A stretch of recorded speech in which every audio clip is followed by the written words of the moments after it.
We chose Nobis Pacem, which only would be, it's grammatically incorrect or incomplete, but it would mean like to us peace, because we feel like in order to be successful at homeschooling, we really have to start from a state of peace, like peace in the family, peace with our kids, which is where the learning really starts, the connections and the learning really begins. If we're really stressed all the time, or lose our patience or have like a chaotic home, it's harder to learn. So we have to like center it back to being peaceful home, and then learning will come from there. Welcome to Homeschool Talks, a podcast by HSLDA. This is a show about all things homeschooling, from practical tips to inspiring stories and everything in between. You can find show notes for this episode along with our other Homeschool Talks conversations at hslda.org/podcast. And if you want to be the first to know about new episodes, as well as upcoming guests and topics, sign up for our email list using the link in the show notes. We're so glad you've joined us today, and we hope you enjoyed the program. Well, welcome to Homeschool Talks. My name is Will Estrada. I'm Senior Counsel at the Homeschool Legal Defense Association. I'm a homeschool graduate and a homeschool dad, and our guest today is Marisol Rodero. Marisol, thanks for joining us today. Thank you so much for having me, Will. To start, Marisol, please tell us about yourself and when you started homeschooling. It all started with my dad. He was homeschooled, not because homeschooling was a thing in the 40s, but because he didn't have a school where he was from. Well, and I think it's important to say, Marisol, your dad was homeschooled in Spain. In Spain, yes. My parents are originally from Spain. I was born and raised in Canada, but I'm pretty Spanish, as you can see by my name. So there wasn't any school where my dad was from, and he just really wanted to learn. He was very driven. And so he just found books and devoured them and just learned by himself, to the point where he was then teaching the other kids in his town. My mom had the opposite experience. She went to school and she hated it. So fast forward, they get married, and my mom hated school, and my dad thrived in homeschooling. So I guess it was very clear choice with their kids. And I just, grew up in a culture of learning, I guess. Spain, 1940. Of course, there had just been the Spanish Civil War. Europe was engulfed in war and conflict that would eventually, very soon, lead to World War II. Why was he homeschooled in Spain? Was it because his parents wanted to homeschool him, or was it for some other reason? No. So as you said, it was post-Civil War in Spain. Franco had died or been destituted. I should know that, but I don't. Anyway, he wasn't there anymore, and it was chaos. So it was a transition where Spain was very, very poor, especially for little towns like my dad's. So there was just no school. And honestly, I don't think my grandparents made the decision to homeschool him at all, because he worked a full day, even though he was a kid. And when he was done working in the fields, he would come home and study by himself. So I guess he decided to homeschool himself. That's incredible. I love the history there, Marisol. I'm also of Spanish descent. My grandfather is from Puerto Rico, and my dad was born in the Bronx, and my mom in Brooklyn. So dad Puerto Rican, mom is Italian. And so I always love kind of going back into the history and seeing that. So your parents kind of have this different educational background. And then you, I think, started off in the public school before being homeschooled? No, I didn't. I guess my parents, we were just like on and off. My parents immigrated to Canada because of this post-Civil War situation, just, looking for a better life. And we were born and raised in Canada. And we were just, on and off, specifically because back then there weren't a lot of options, So what my parents did was they just put us a little bit in school, and then took us out. And then at the end of the year, they would put us in. So we would get the diploma, the certificate, the report card or whatever. And then, so we were in and out. So I would say I've been basically homeschooled my whole life, even though they put me here and there throughout, if that makes sense. You sound like someone who loves to learn and who's not afraid of doing something that might be considered non-traditional. And so tell me a little bit about how you decided to homeschool your own children. Yes, of course. So yes, as you said, it was just like a culture of learning. Like I just wanted to tell you, for example, my parents had a map in the dining room. So everything would revolve. If we talked about news, what we were reading, we would find it in the map. Like it was just like this competition of who had read more classics. It was just, that's how we lived. That's how we rolled. And I loved learning. I loved growing up like that. And then when I got married, the same exact thing happened to me as it happened to my parents. I was homeschooled and I had loved it and I loved learning. I loved reading. And my husband went to school and he hated it. He absolutely hated it. And so when we had kids, again, the choice was very, very easy because he hated it and I loved it. So that's why we homeschooled. Before we talk about the curriculum that you've developed, I understand that there was an interesting story with, I believe, your oldest about giving your child the decision whether to be homeschooled or to go into public school. Can you tell our listeners a little bit about that? Well, I gave her the decision, honestly, until she was in high school. We started homeschooling from the very beginning. And I did. When they were in high school, I gave both of my oldest the option of going into public high school or remaining at home. My oldest did go to high school for a month. She was there and, she had friends and she loved everything. But in the end, she said, Mom, this is so easy. Like, these are things that I saw in, like first grade. And we're talking about the International Baccalaureate program, which supposedly was the highest there was in a public high school. And she said, there's no use for me wasting my time here. Like, I'm just going to go back. And her counselors agreed. They were like, yeah, you know everything. So she's going to Brown for a summer program to Brown this summer. And her essay for application was actually about the same thing. She wrote about how she had the opportunity to go to a public high school. And then she decided that homeschooling gave her so many more opportunities for college. She's starting college this August. And so that's exactly what the essay was about her, transition where all these years she thought school was the best, school would be so much fun. She gets to high school, she goes to school and she's like, it's okay, but homeschooling's better. And she came back and she graduated homeschool. Well, congratulations, first of all. That's an incredible milestone of you and then your educational background and then your daughter graduating from homeschool. So first off, congratulations. That's a big milestone. And second of all, I think that's an incredible story of homeschooling them, but then as they're getting older, giving them more freedom and also kind of decision-making of their education. And look at it. She tried it for 1 month and then came back to the homeschool program. And also just what a great validation of the education that you've been providing to her, where even the guidance counselors are saying, nope, homeschooling's better for you. You'll learn more. And I think that's a story a lot of homeschoolers can also see in their own lives. Is that something you see often in the homeschool community, Marisol? Well, I actually do, because there are two camps of kids. There are the kids who went to school and didn't like it and then were homeschooled and love homeschooling, would never go back to school. But then you have the kids like my kids who had never, ever, ever been to school, and then they watch movies or whatever, and they paint school as like this, like Disneyland or whatever, like this really fun thing. And they're like, gosh, I want to go too. And my mom doesn't let me. And so, which is really funny because there are two camps. And so my husband and I were like, well, we don't want them to grow up thinking that they had the end of the ugly stick and regretting it. Like, we really want them to, evaluate by themselves and just check both options. And so that's what we did. And we actually did that with our second one as well. She also tried high school and she also decided homeschooling was better. So how long did she stay in high school? Was it again a month or? Yeah, about a month. Well, my hat's off to you because so my wife and I, we have an 11-year-old and 6-year-old, and so we're a little bit on the earlier stage, and but they love it as well. So very, very similar to that story.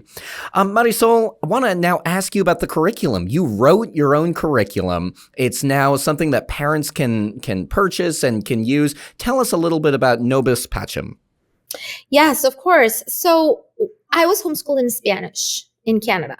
And my parents were very adamant about us not losing our language, right? So we had to study in Spanish, write Spanish with correct grammar and punctuation and spelling and everything, talk to each other in Spanish. So my husband's Mexican, so that was pretty easy because we spoke Spanish at home. But when we started homeschooling, I just got a curriculum in English. And so since I am a first generation, you would say, well, English is what I was born with, right? So I speak Spanish at home, but then when I got the curriculum in English, it was just easier to just continue in English the whole entire day. And then by the time I realized, my kids weren't speaking Spanish at all. Like, they started forgetting it. No one spoke Spanish. We just spoke English the whole entire time. And so I was like, oh no, I have to make, a change, just like my parents did with me. And then right at that time where I was, wondering what to do, we moved to Mexico. So everything worked out. My husband's from Mexico. We moved here for like 4 years, for a little bit. And then I moved down there. I was the only homeschooler in my city. A lot of people were like, I want to homeschool too. Give me options. I gave them all this because I love curriculum. I love it all. I would give them all these options and they were like, well, it sounds great and I do speak English, but I don't feel confident enough to have everything in English and just, transmit it to my children. I would rather have something in Spanish. So honestly, my husband and I went to a homeschooling conference in San Antonio where I gave a speech, and this Jennifer Fulweiler, she was speaking there, and she was talking about charisms. And my husband and I were just like, this is what we need to do. We need to do a homeschooling curriculum in Spanish. And so that's how it started. Are your children bilingual? Yes, of course, fully. Well done. Well done. So how does it work? Is it everything, math, science, reading, grammar, or is it certain subjects? Walk us through like what a usual day would look like with Nobis Pacem. Yes, it's my poor kids and my poor students. They have to do everything twice. No, a lot of things they do in 2 languages. So we, in Nobis Pacem, we have 2 options, right? We have the homeschooling curriculum for just, homeschooling, but we also have an accredited option.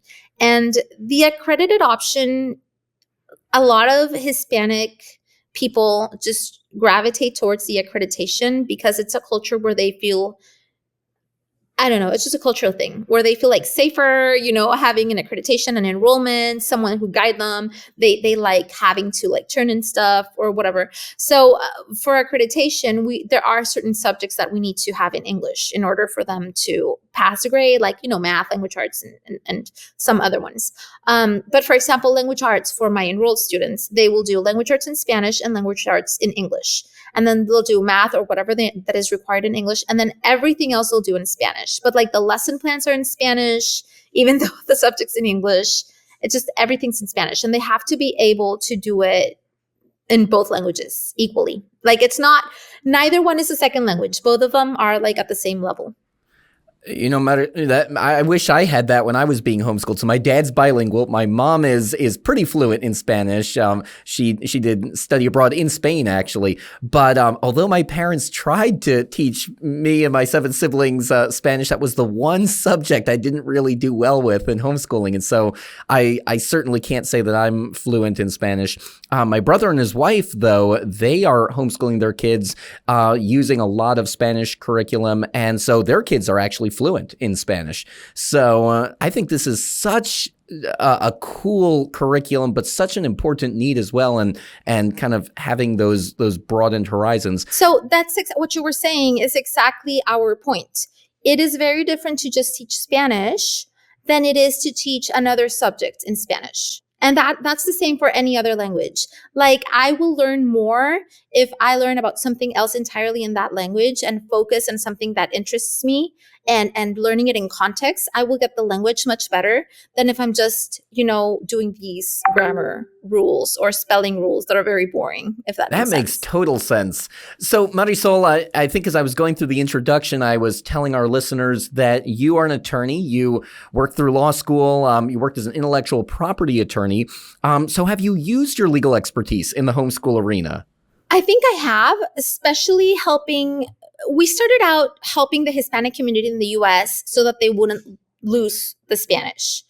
But then since we were the only option in Spanish, word got through to Latin America. And so now we have all these people from Latin America. I studied law school in Mexico. which is where I met my husband, because my parents moved me down there in high school. I told you this, I think. I was homeschooled through middle school, and then I went to high school in Mexico because my parents moved me down there, and I went to the high school there. I met my husband. I got married.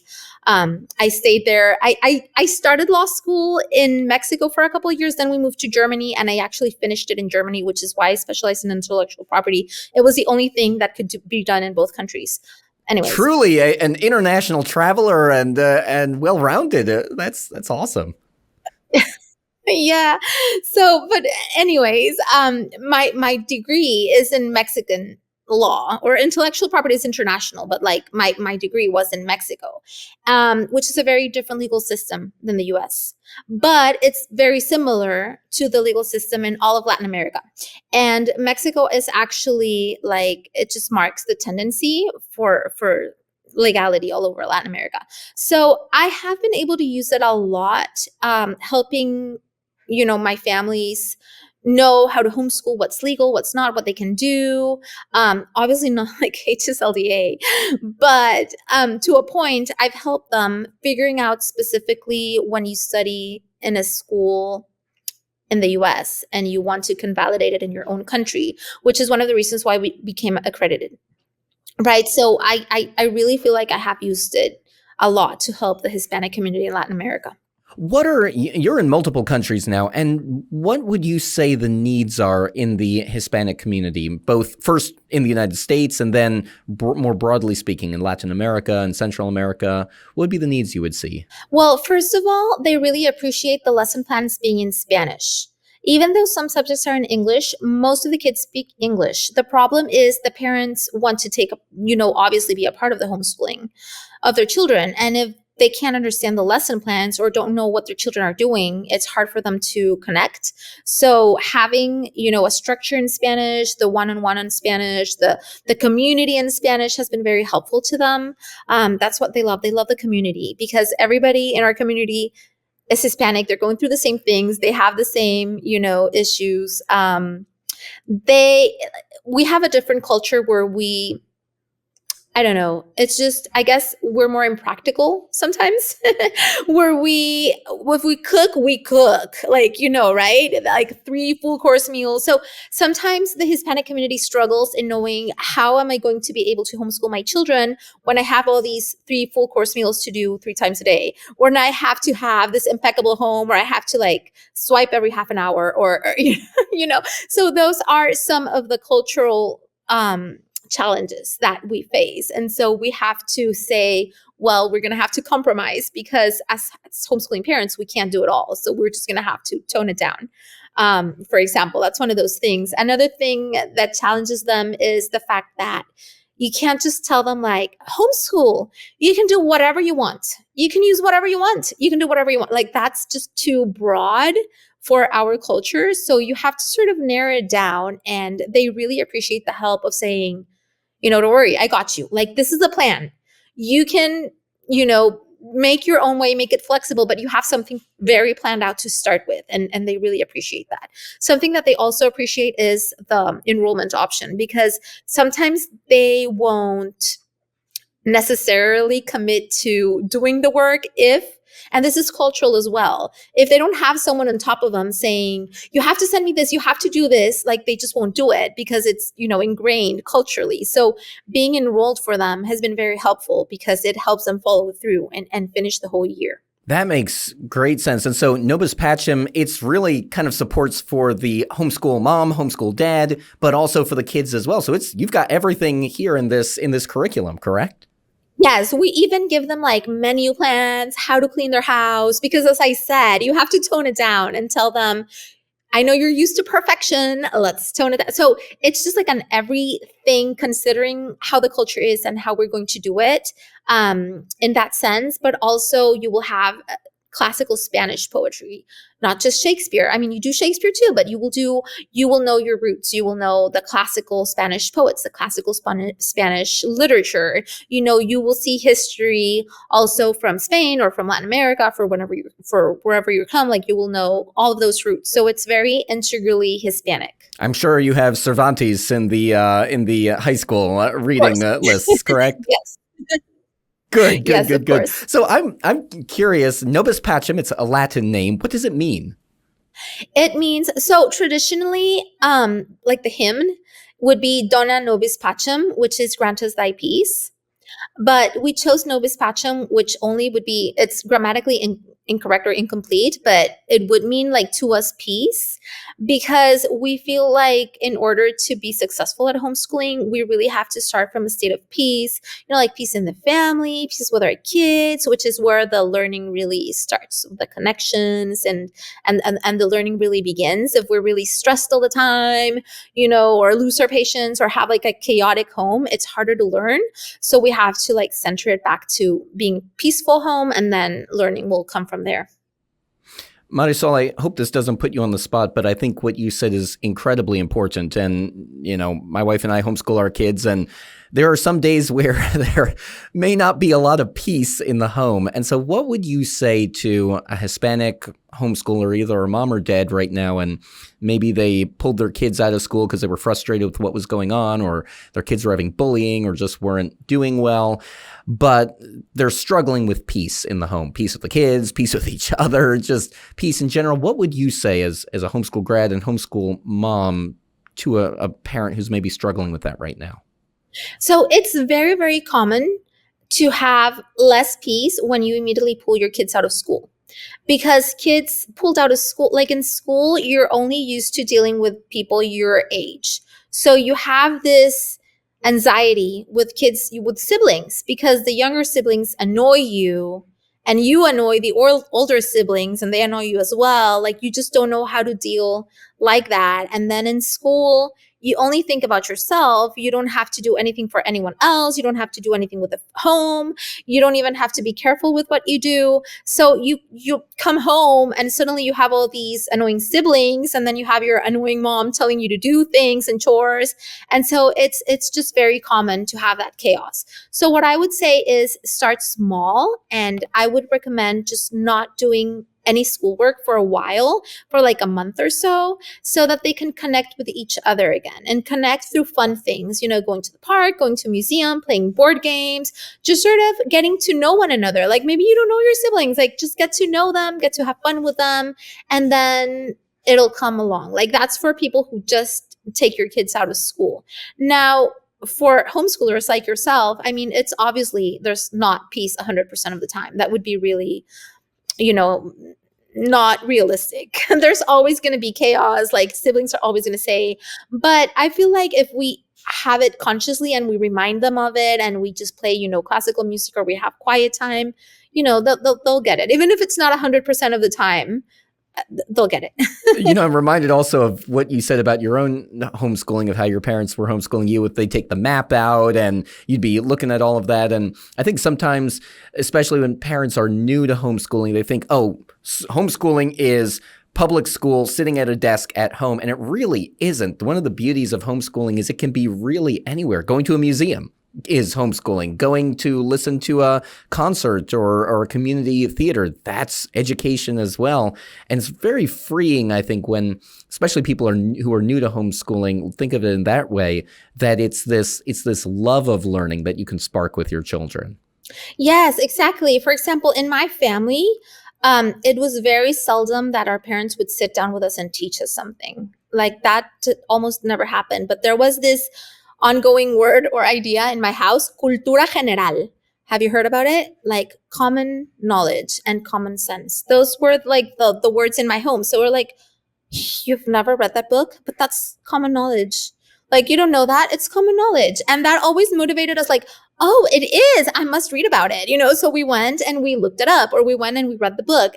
Not in a sense of like, oh, you're dumb if you don't know it, but in a sense of like, everybody knows that. And then you want to know too. So, oh, I want to know too. Like, is it really common? So I guess the standard was like the bar was a little bit high, and we all motivated ourselves into learning everything. So we, in my family, we were all pretty much self-taught.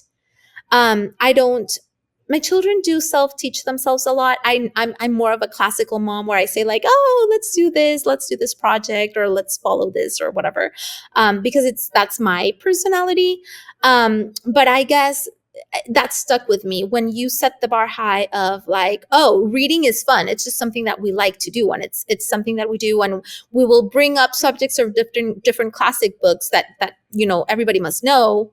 Then it's natural for the children to just pick it up and do it. If that makes sense. It sounds like near the end of your homeschool journey, at least in your family, but now you're taking on the entire Hispanic homeschool community. Oh, I have a 10-month-old, so I wouldn't say. Oh, then you're not then. But you have some kids who've graduated, correct? Our first one is graduating this May. Okay, so only our first one. Only your first one. You're going to be in here for the long haul then. Yes. How do you create, though, a love of learning? How do you foster that in a young person? Honestly, a lot has to do with the personality of the kid. So I don't want the listeners to think like, well, I'm doing all of that and my kid still doesn't like it, because there are some kids that won't like whatever you specifically want them to like. For example, to give you an example, I have this thing in Nobis Pacem. We're partners with Baylor University. We're partners with them in the talent identification program for gifted and talented students. And so we can give our students the test and see if they're apply or not. Out of 3 daughters whom I asked, one wasn't even interested in taking it. Like, she just wasn't interested. She was just like, I don't really mind. I don't care if I'm gifted or not. Like, I just don't care, and they were all educated the same. And one was super eager and she got like the 0.5% top score in the whole nation. And then the other one was like, nah, I'll do it, but I'm not really into it. You know what I mean? And they were all educated the same. So like, you can do things like what I said, talk about books, talk about learning, make it fun for them. In the end, you can't really expect all your kids to love learning the same way, but they all will in their own unique way, That's freeing, actually, Marisol. So thank you for sharing that with our listeners today. So we've been talking about your curriculum. I'm sure many of our listeners are saying, how can I find out more information about Nobis Pacem? How can they find out more information, Marisol? Oh, of course. Well, I would say nowadays social media is great. Like, if you look up Nobis Pacem Homeschool in Facebook or Instagram and you see our page, that would be great, because then you can see what other families share and you can see other families in action. But we do have a page, and the page is nobispacem.com. And it's Nobis, and Pacem is Pacem.com, nobispacem.com. Marisol, your love for the Latin American, Hispanic, Latino homeschool community really comes out here. What is your heart for this community as you look out over the next year, 5 years, 10 years? Well, sorry, since my parents are old, sorry, parents, they were born in the 40s. And I feel that at that age, there and under that age, like there and before them, it was like a classical age where Hispanics just really loved learning. And not only in Spain, in several Latin American countries as well. And somewhere along the lines, I don't know what year, it's like it shifted and people just forgot their roots. And so my hope is to reconnect them to that era where, Latin Americans, where Hispanics just really, really love to learn. They read a lot of books. They wrote a lot of books. They were there. I just really wish to reconnect them with that part of their history. Well, that is incredible, Marisol. Thank you for joining us today. Are there final thoughts you have that you'd like to share with our listeners?